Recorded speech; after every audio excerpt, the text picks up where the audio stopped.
with my birthday being Christmas Eve, I had the idea to give my birthday and Christmas gifts back to the hospital I was in when I turned 5. And it just felt so good. I wanted to do more. So then the following year, I asked friends and family for toy donations, gave 3 times the amount from the year before. And by this time, I was 6 years old and wanted to keep giving. And my parents really embraced this giving spirit in me from a young age and said, "We do air conditioning and heating, but we'll help you start a nonprofit."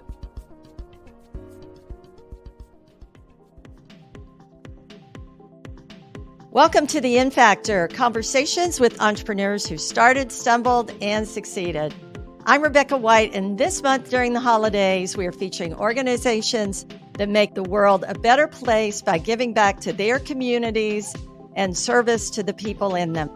Today, I'm pleased to welcome Ray Moeller, the founder, and Will White, the Chief Giving Officer, CGO, for Little St. Nick, back to the show.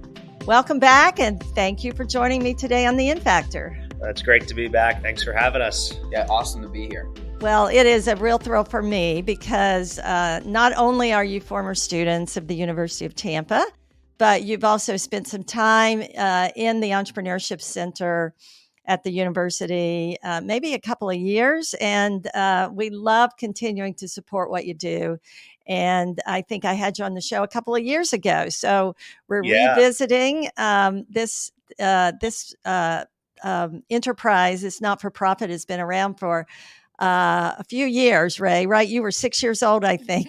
Yeah. January is our 20-year celebration, which is pretty crazy to think about. 20 years. So that's really amazing. So let's start. For those people who didn't hear about Little St. Nick a couple of years ago, let's start by talking a little bit about Little St. Nick, what you do, and how you, how you came about starting this wonderful organization. Yeah. So today, the Little St. Nick Foundation inspires kids in local communities across the United States and Canada now to pack gift bags and make get well cards for kids entering healthcare facilities and really in need of a smile. So it's kids helping kids. It's every day of the year. And our impact has grown tremendously this year. And a lot of it has to do with an entrepreneurial mindset, which I know we'll get into from our time here in the Loth Center. But I started Little St. Nick Foundation when I was just 6 years old. Back when I was 4, I had woken up one morning, had pain in both my hips, and I couldn't walk. And my parents immediately took me to the emergency department on Long Island, where I'm from. And it was very traumatic, no idea what was wrong with me and nothing to do while I was in the hospital. And when I was able to leave, my parents told me that kids had to still stay there for days or months or years. And I couldn't believe that and just had this deep feeling of gratitude to want to do something. And with my birthday being Christmas Eve, I had the idea to give my birthday and Christmas gifts back to the hospital I was in when I turned 5. And it just felt so good. I wanted to do more. So then the following year, I asked friends and family for toy donations, gave 3 times the amount from the year before. And by this time, I was 6 years old and wanted to keep giving. And my parents really embraced this giving spirit in me from a young age and said, "We do air conditioning and heating, but we'll help you start a nonprofit."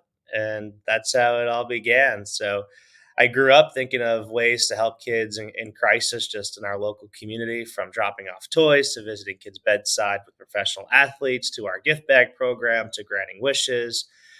We kind of did what we could over the years. And when I came down to the University of Tampa for college in 2016, I had no idea what I wanted to do or what the organization would turn out to be. It was just me and my parents back home on Long Island. And right when I came down to UT, I was on a Nickelodeon documentary, which highlighted all the work I did in 30 minutes, and it aired all over the world, which led to kids from all over the world reaching out to us saying they wanted to do what I did.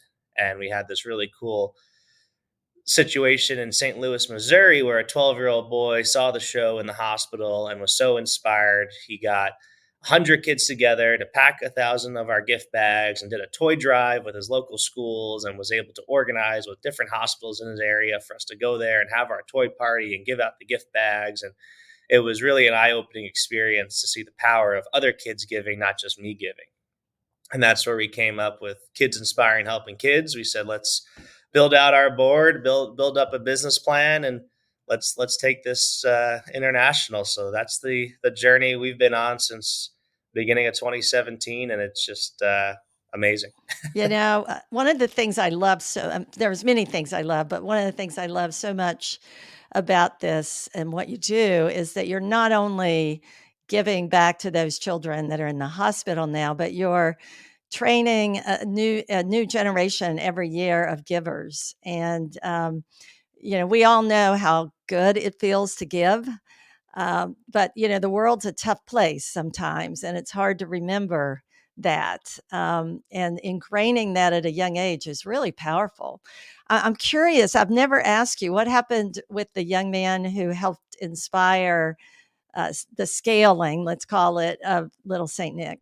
Yeah, so he's grown up to do a bunch of different philanthropic initiatives in his own local community, and went to college and did a lot of things giving back. And that's sort of our focus today, right? With the kids and communities giving back. Hey, here's how easy it is to volunteer with Little Saint Nick, and here's how good it feels. And maybe your passion isn't helping kids in hospitals, maybe it's pets or veterans, whatever it is. And you can take this simple model and this feel good feeling and take it to what you're passionate about. And that's really what he did. And we're starting to see that more and more with the different kids that come into our organization and be in this positive environment and see how the opportunities to create something out of nothing. And it's pretty cool. And every day it's sort of kids helping kids takes on a deeper meaning.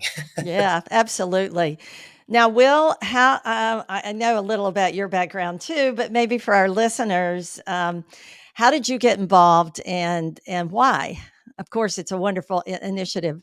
Yeah, so and that was exactly what happened. It was as soon as I heard it, being a student here at UT, Ray and I had a similar professor, John Castiglione, and as we were in class with him at different times, he got connected with both of us and started meeting with us regularly. And I was getting very involved in student government. And as I was becoming student government president, he was like, I need you to meet somebody who has an awesome mission, an awesome organization. He wants to bring it to Tampa, but he doesn't know what he wants to do. And the minute I met Ray, I was like, oh, we can get students on campus packing gift bags, helping out the kids right here in Tampa Bay.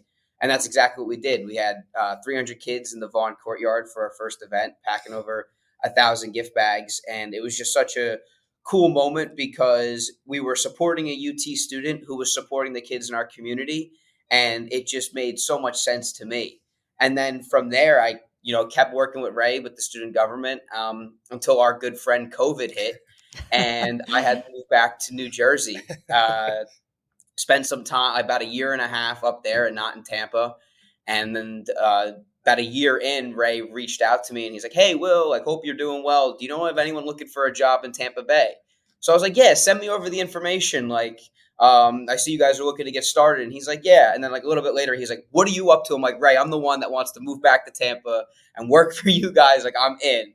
So I went up to Long Island. We delivered over 1,000 toys to two different facilities in near his hometown in East Rockaway. And beginning of October of 2021, I moved down and he took a chance on me. And we've been doing this for over 2 years now. So I couldn't be more thankful and grateful to be here. Yeah.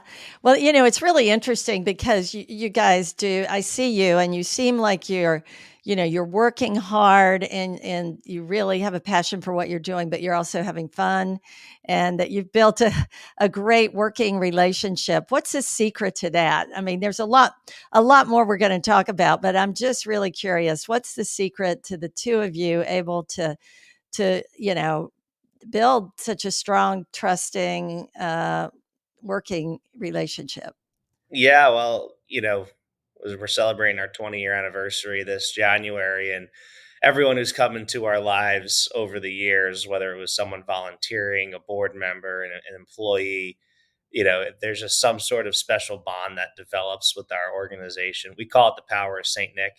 Everything just sort of works out when you're doing good and you're in this giving mindset, and everyone really falls in love with not just our mission but the wonderful people we really attract to be a part of it, from being up here in the center and getting to meet people like yourself and the wonderful winter wonderland we put on last year of everyone just really coming together. There's some sort of gravitational pull towards doing good in our organization, and it's we do have fun. We actually we phrase ourselves as the fun nonprofit guys.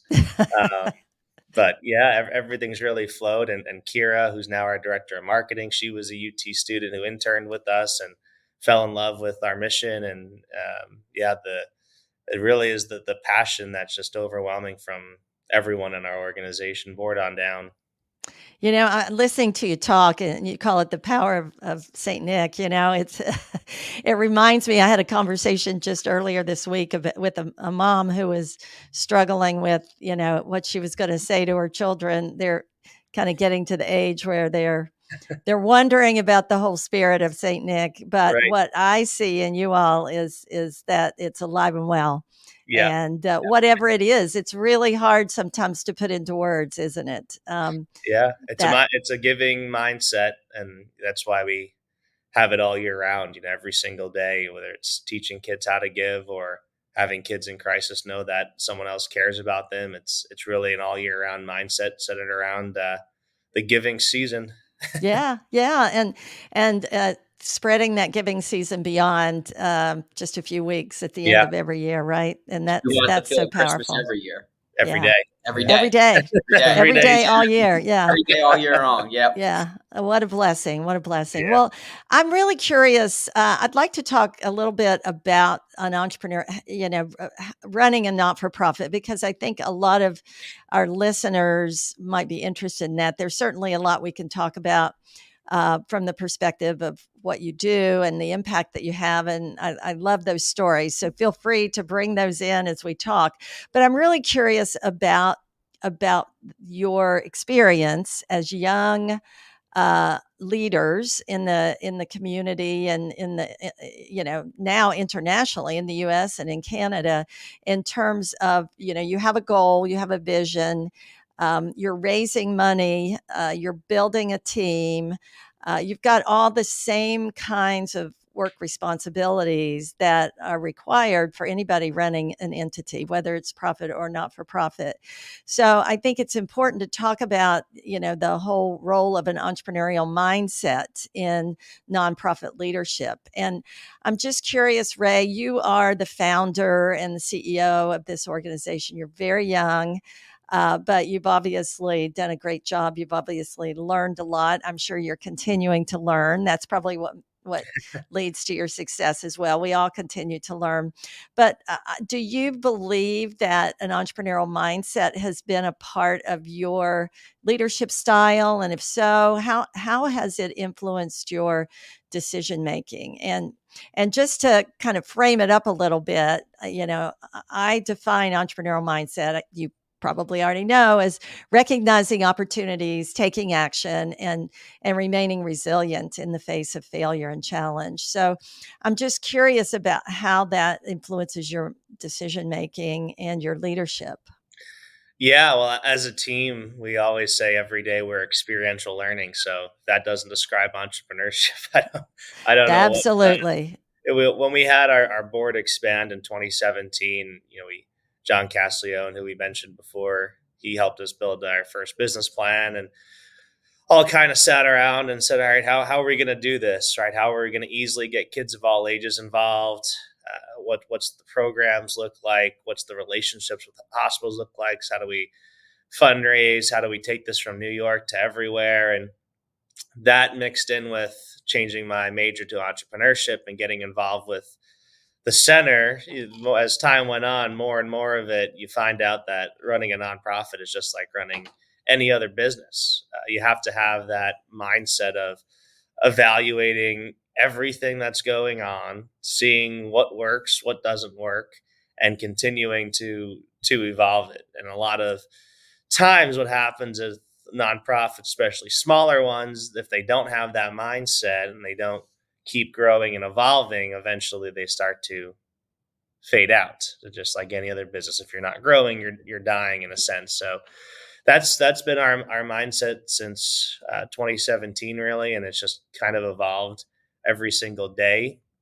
Especially with the kids in the community, we've developed a mentorship program specifically with kids in high schools, where it's teaching them how easy it is to give, how easy it is to get kids in their schools involved, in their community involved, and then actually teaching younger kids the way forward, and it's really building out their own little Saint Nick business plan, if you will, in a box for what works in their area, what doesn't work, and getting involved through us. So that mindset is key to really everything we do, from thinking of new ways to enhance our programs to how to run a board meeting effectively.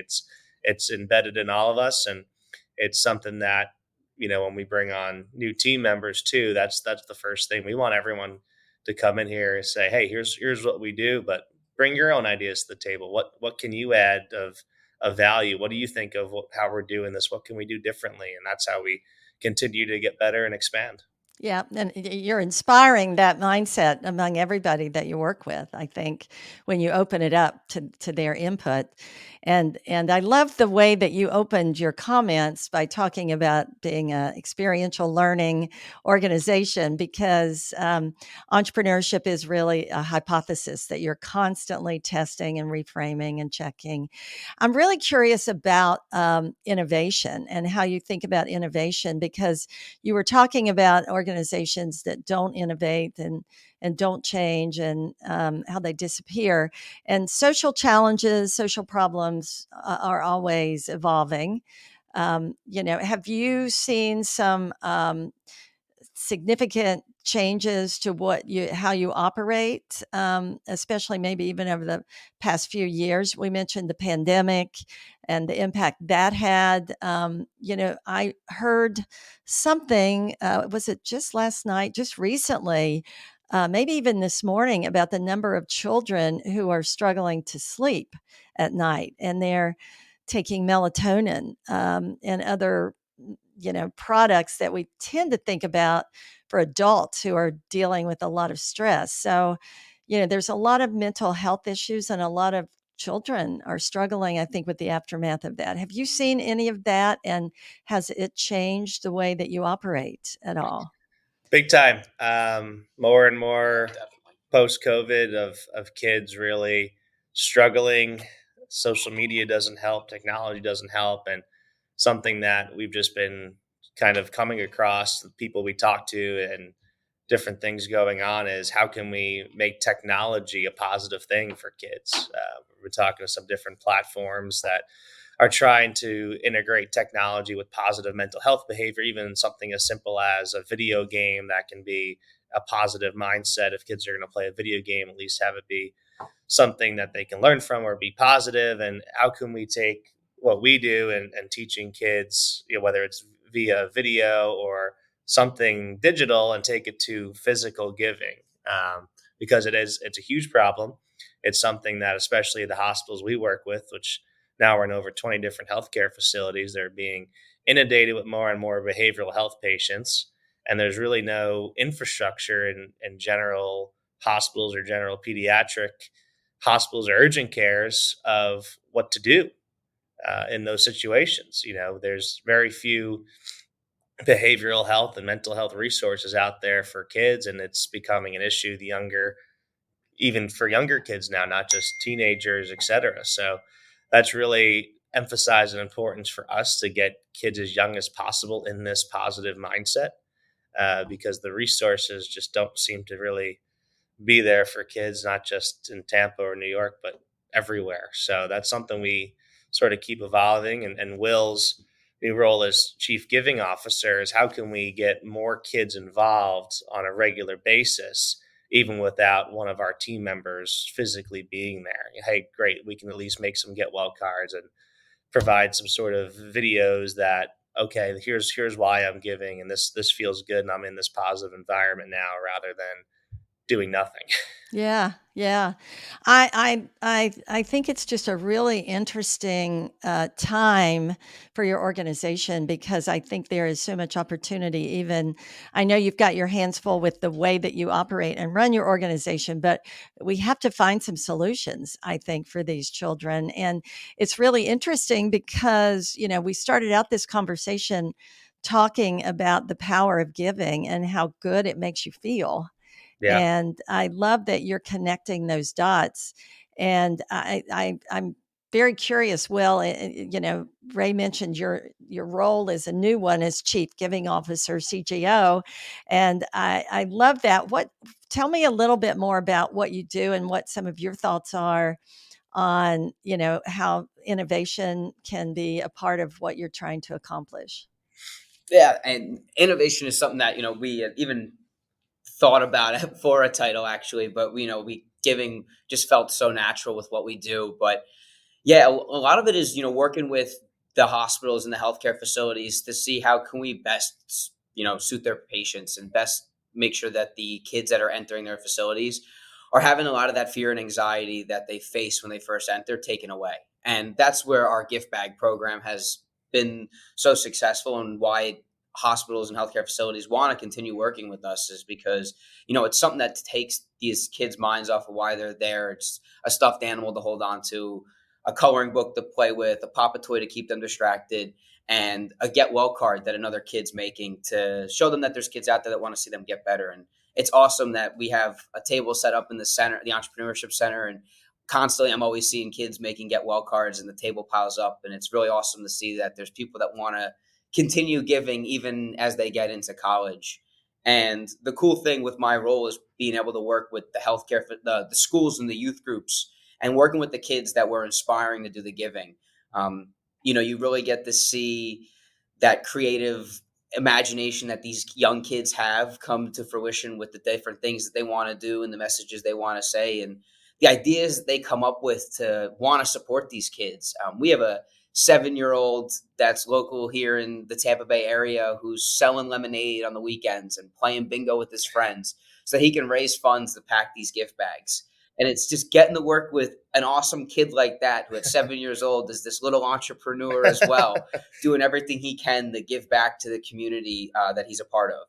And it's really cool because I'm getting to do a lot more of that and work more and more with the physical giving. And you just get to see the impact so much more at a personal level that it really makes what we do. You really see that impact so big that it's just an awesome feeling. Yeah, I love that story. And so with the bingo, he's actually making money with the bingo. Yeah. He's charging kids the per sheet, and families are helping out. And yeah, they packed like 300 gift bags earlier this year, and they want to do it again for the end of the year. It's awesome. Yeah, I love that. That is so cool. And it's so cool probably to see, as you pointed out, their own creativity and how they come up with things that maybe you wouldn't have thought about. And so I love that. You know, That's what? Go ahead, Ray. I'm I was just sorry. going to say that's really something that we've been focusing on now because we have a lot of different groups reaching out to us, whether they're businesses like Raymond James Financial or a local school. What do you do as an organization? How do you have your people give in the past? Is there a certain theme week that we can just sort of blend in with that is a natural fit with the school or organization, and that sparks more innovation for us, right? We met these collegiate entrepreneurs at the CEO conference from San Antonio, and they came. We got on a Zoom call with them after saying, "Hey, here's our gift bag program," and they have like three different pathways of how they want to do this in their community and at their university and with the healthcare facilities. And they came to us with it as entrepreneurs, and we said, "Great," and it's all centered around this simple gift bag. So that's really what Will is taking on now, is seeing what's working here, what's not working, what are these different ideas that we can just plug and play anywhere. Yeah, you're on the right path when they're coming to you, right? Yeah, You're on the right path. Well, you led me into the next topic I really wanted to talk about, and that's partnerships, because I know for most not-for-profits, that's a really important part of what you do. And I was curious as you were talking about some of the young people you were working with about your partnership with schools, because I could see that, I could almost imagine a little Saint Nick club at a school, that could their purpose could be around philanthropy and giving and Yeah. supporting. And so I'm curious about partnerships. And you've already mentioned that you've had some, but how important are they? It sounds like they're important. What do you do to how do you manage those partnerships and even the growth? Because I'm sure you have to manage that growth. You can't just sometimes growing too rapidly can be as big a problem as not having those opportunities. So how do you manage all of that, and what do you look for in partners, and what are some of the partnerships that you're involved in now? Well, the biggest thing is what I mentioned just a little while ago about really fitting into what an organization's already doing or something they're comfortable with. So, for instance, some schools maybe have a anti-bullying week every week of the year, or they have a service week or something like that that we can seamlessly fit into it. It's, hey, during this time of year, we're going to do this with Little Saint Nick, and it's a repetitive thing, sort of plug and play. That's the biggest thing, whether it's a school or Raymond James Financial. They have a few uh, every other quarter, I believe. They do fundraising for us. We pack gift bags with their employees across 3 different states, and it's, here's what we do, here's what everyone expects, and we know the outcome is everyone's feeling good while giving. We know where these bags are going to, and it's a manageable expectation in New York. Since we started there and have a lot of momentum, we have 2 events lined up every single month for the next year that'll be on repeat, and that just leads to more people seeing the events, new people being a part of it and wanting to bring it to their school or business, etc. So that's the biggest thing, is having the partnerships we work with feel comfortable with how they want to give and get involved. And it's such a simple program, our gift bags and making get well cards, that it's a seamless fit. And also, what's interesting too is it's really a hybrid thing, because we can pack these bags anywhere, and anyone, we get well cards sent in from all over the world. Raymond James told us that we're the only hybrid give back model for their employees across their company, which is huge today, especially since COVID, where people are maybe only in the office 2 days a week. They kind of feel that disconnect from the office morale and being a part of the company when they're working from home and your kids are running around, etc. So it really helps these businesses with employee giving, but also that morale of being a part of an organization. Yeah, that I hadn't thought about that, but the the reality is that one of the struggles that not-for-profits have is money and raising money, and of course we can talk about that, and your what you do in that regard. But because you've got these partnerships, and because you've taken this approach of letting them sort of lead with what they're interested in doing and what they already are capable of doing. I assume in this hybrid approach, it can help keep your costs down, right? Because these partners can really help get the work done, basically. Yeah, they're raising the funds, they're collecting the items, and we're supplying the connections to the different healthcare facilities or even foster care facilities to give back to, providing the physical bags and sort of the how-to kit, right? How to do it yourself, how easy it is to fundraise, whether it's money or items, and pack these bags as a team or a class or a school, etc. And we're just sort of navigating it for you from either near or far. And that's really something that we've had a lot of success with recently. We have, I think, 15 events just in the month of December that follow that model, and it's been successful. So we're going with it. We'll keep tweaking it. But yeah, that's really the way to have not just funds coming in, but also people feel like they know where their money's going, right? Because they're Right. donating and then they're actually being a part of tangibly giving, which is a unique model. A lot of nonprofits say if you're giving to Red Cross or something and you're donating money, well, you're not tangibly going and you know extracting blood from someone. It's it's Exactly. it's Yeah. it's a unique avenue we have because of how simple our programs are. Right. You provide an avenue for others to give and to feel the rewards of that Right. activity. Let's talk a little bit about money because anybody that's interested in running a not for profit or has run one knows that that's an important issue. Obviously, getting all the right people around you is a big part of that. But talk to us a little bit about your financial model. What does that look like? How has that evolved over the years? And how do you raise money? How do you think about money? Well, the biggest thing that we've learned is, well, two big things stand out. One, multiple revenue streams, and it doesn't necessarily mean multiple business models. Multiple revenue streams of whether it's in-person fundraising, whether it's events, whether it's monthly donations, whether it's these private campaigns that these businesses are setting up, um, In kind donations. in-kind donations, etc. Having those different revenue streams and having them equally make up the piece of the whole pie as possible. Number two is fundraising events aren't the most scalable. We've had two really big events in New York every year because we've been doing them for 17 plus years, but the amount of time that they take versus the amount of revenue you're able to get in, plus events are very expensive to put on.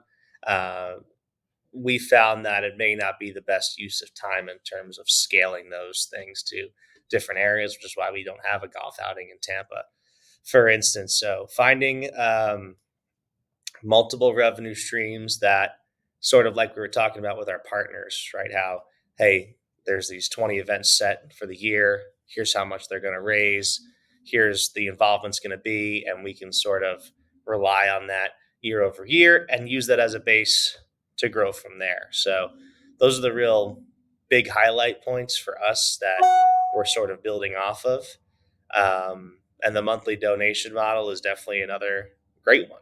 We have 200 plus monthly donors, and it's really just about keeping them aware of where their money's going, the impact that they're creating, and really designating it to the local area to where the monthly donor is.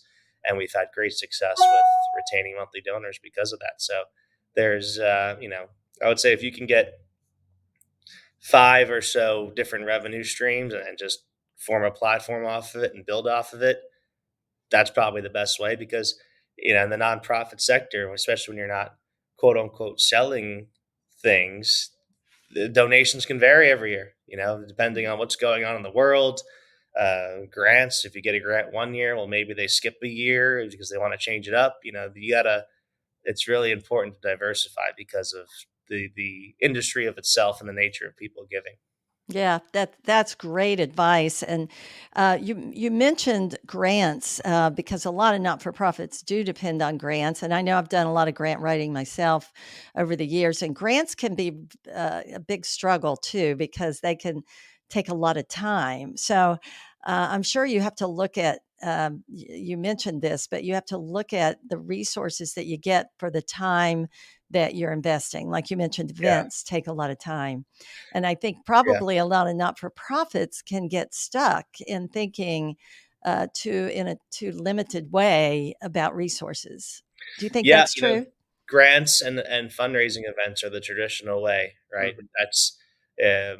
That's what we thought forever. It's growing up. We had one fundraiser a year, one toy drive a year. We did what we could.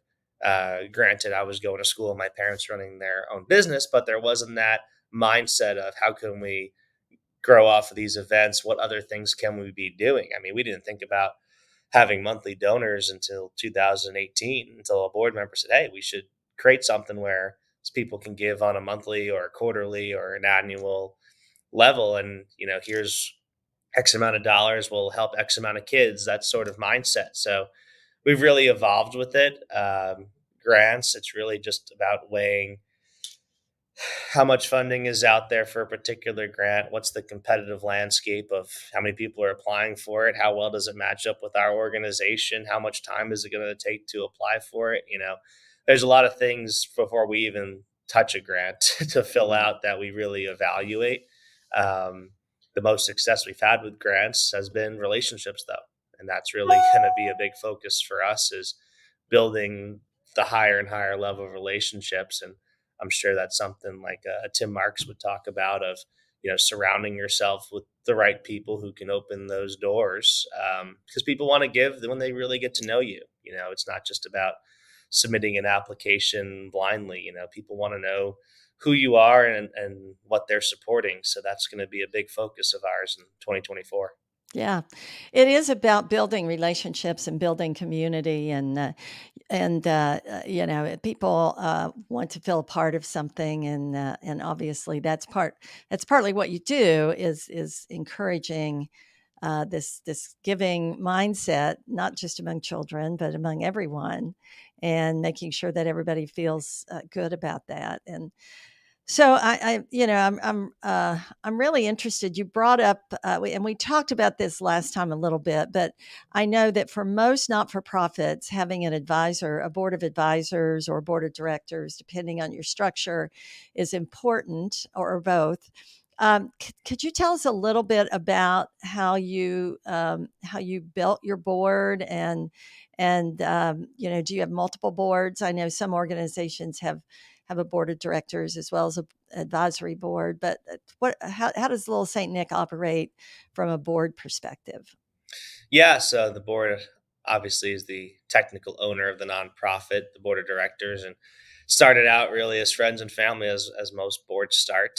And as time evolves and new people come into your lives, and it kind of goes from people who become your friends and family, but they're getting involved because maybe they're, in our case, someone got a gift bag. We have a few board members who joined because their kids were a direct recipient of our programs, or they were able to volunteer, whatever the case may be, and they start to open up different doors. And now we're sort of entering that third phase of newer people with bigger picture, higher level connections that becomes a little bit of a different standard to be on the board.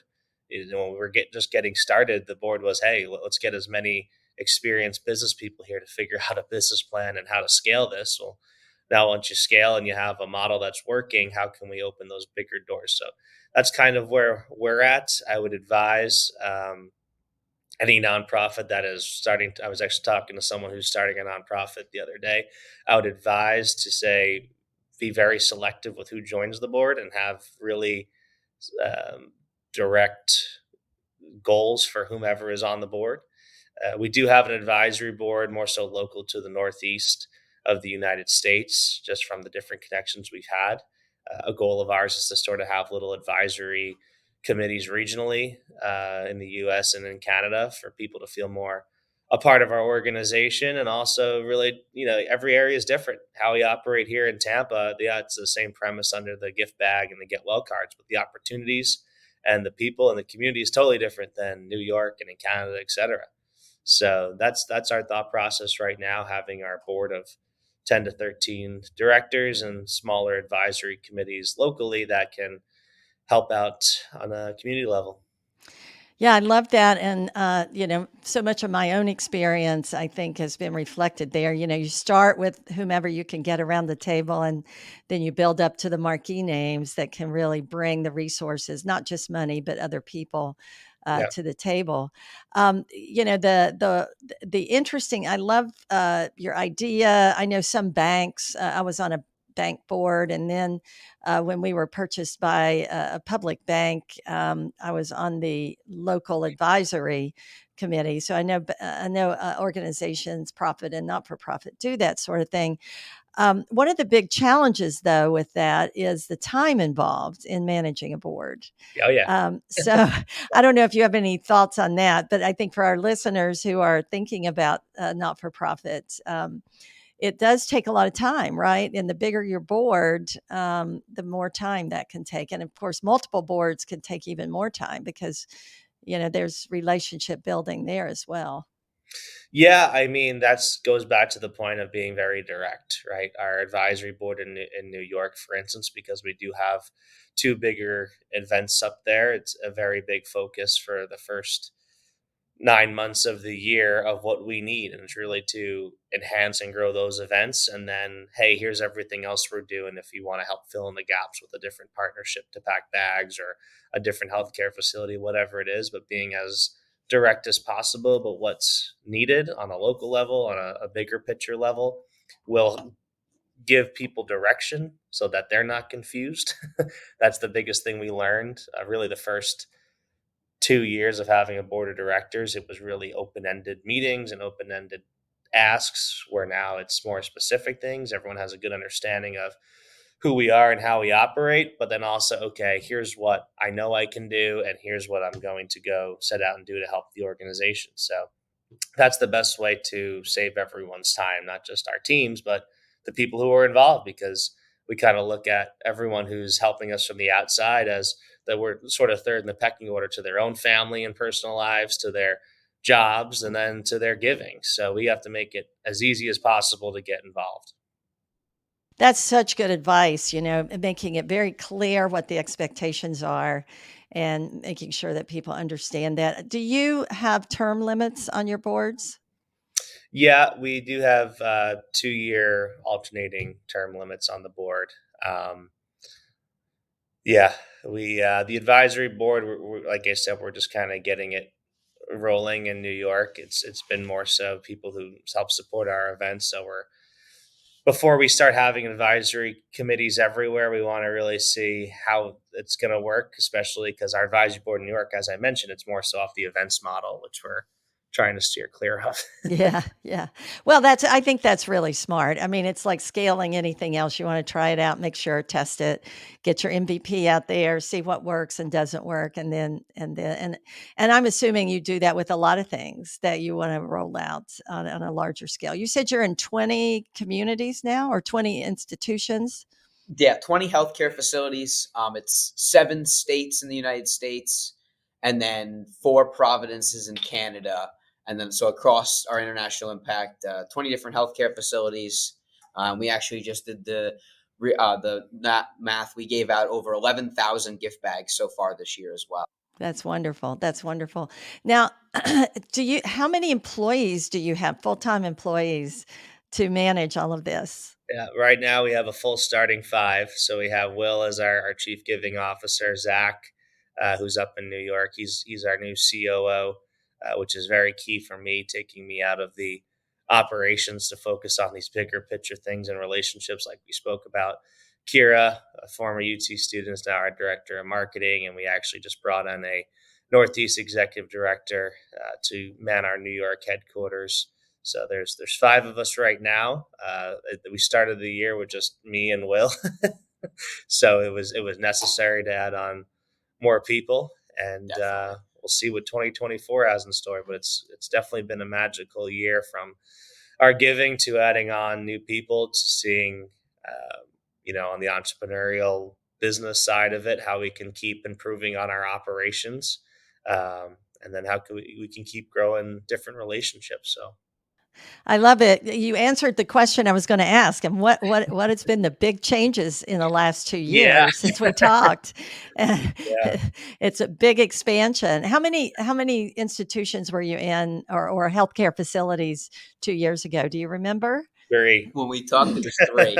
So you had 3, now we're up to 20, and 2 employees, now you're up to 5, and, lots of other programs and partnerships, and new ones every day. I know we've been talking about a few new ones that you acquired at the CEO conference.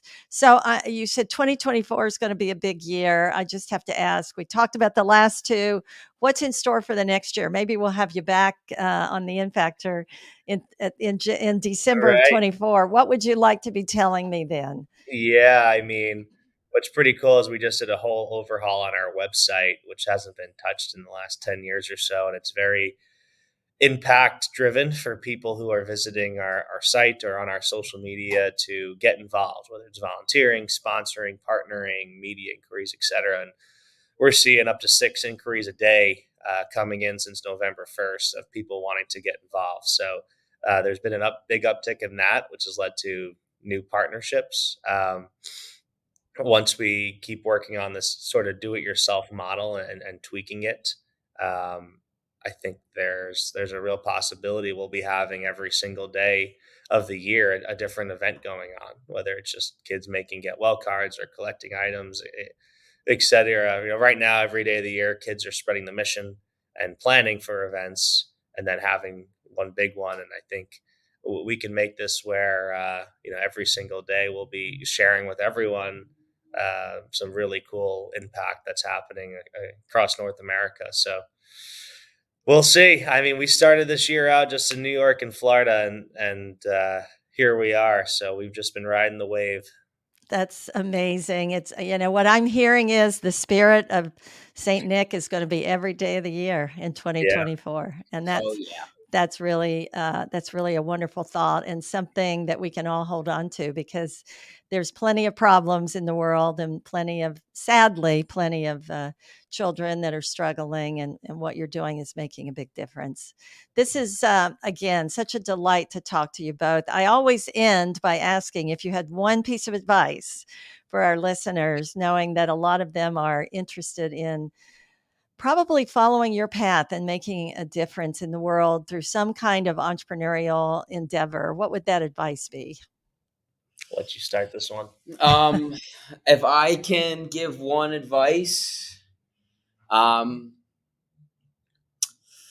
that would be,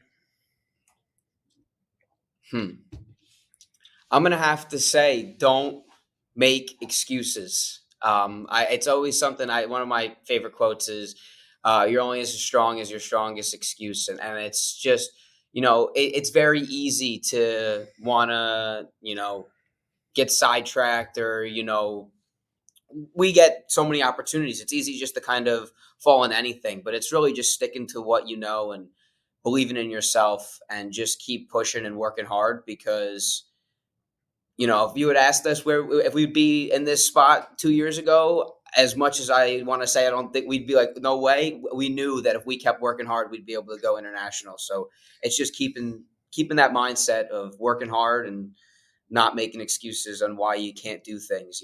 Anything's possible, as we clearly have seen. Yeah, I mean, the biggest thing, and we've talked about it over and over again today, is why we're instilling this mindset in kids as young as possible to give back, to be entrepreneurial, seeing how easy it is with something like our programs, and then being able to say, wow, that was easy. I'm passionate about X, Y, or Z. Let me try to make that easy and get into wanting to do that. The biggest thing that I see from like I said, our board members on down to our team is that natural, genuine passion. And that's the biggest thing. I think a lot of entrepreneurs maybe start a business to get rich and sell it and move on with their lives and sail off on a yacht. And if the passion isn't there, things seemingly don't always work out as planned. But when the passion and the right intentions are there, things always seem to work out. So that would be my biggest thing, is if you're thinking of starting a business, if you're a CEO taking over an existing business, the passion has to be there in some capacity, or else there will be more challenges than not. Make sure you love what you do. That's for sure. Yeah. I love both of your answers, because I just had a conversation yesterday in my class, and I posed the question, what would you do if you weren't afraid? And you talked about making excuses, Will, and I think sometimes we let fear and a lack of confidence in our ability to do something get in the way. But the antidote to that is exactly what you said, Ray, and that is, if you're passionate about it, you figure out a way. Yeah. So, when you start feeling that fear and you start making excuses, if you can step back and say, what matters to me, where are my values, and what am I going to feel good about tomorrow, or a year from now, or 2 years from now, then you'll find your way. So, great advice from both of you. How can our listeners get involved and help support and spread the Little Saint Nick spirit every day?